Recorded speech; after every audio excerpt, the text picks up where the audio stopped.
met the new baby, Corinth? What a cutie. Uh-oh, baby is hungry. Huh? Babies don't have the teeth to chew that, or the stomach to digest it. Not yet, anyway. Let's start the baby on milk and work our way up, shall we?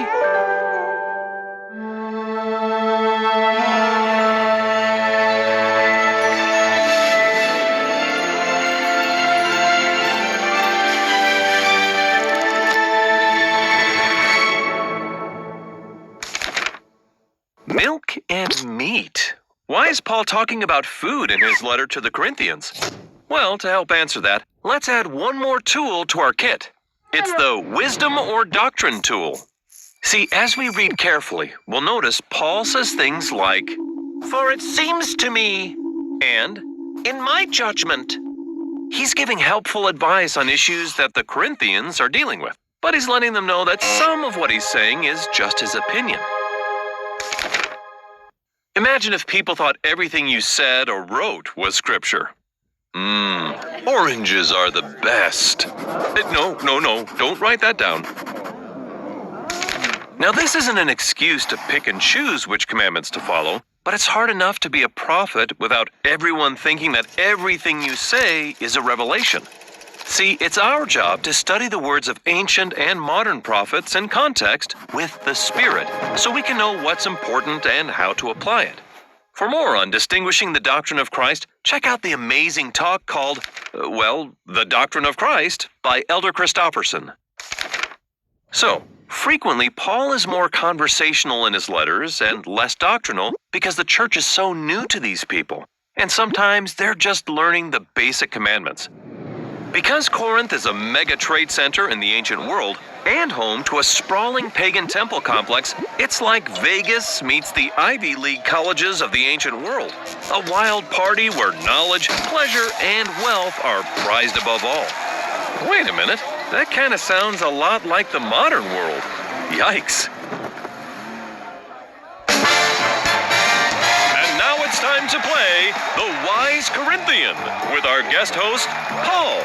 You can follow along at home with our handy scripture references here. Okay, remember you can use my epistle as a cheat sheet.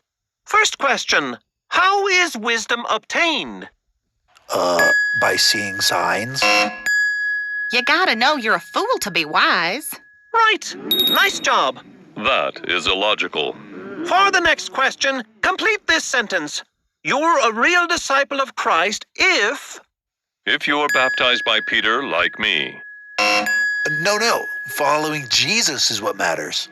Excellent. I'm so glad you understand that. And now for the final question this round. Who owns you? We own ourselves, of course. It's a free country, dagnabbit. Well, we are free, but at the same time, God owns us. That's right. God has purchased us. Wait, really? God created us and purchased us?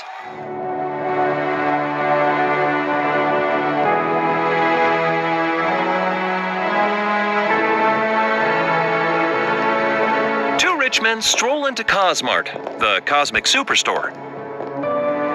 Everything imaginable is on display, each item with a price tag.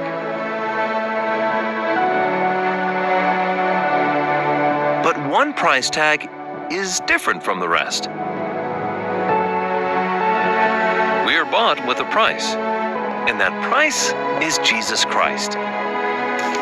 It's easy to get carried away by the things our culture thinks are important, but the wisest, most thrilling, most valuable truth there is that God really did pay the ultimate price for us, for you. He sacrificed His perfect only Son to purchase you, so He could redeem you from being lost to hell. And so, we truly do belong to the most loving beings in the universe. And that means that we can treat ourselves and others as if we have infinite worth, because we do.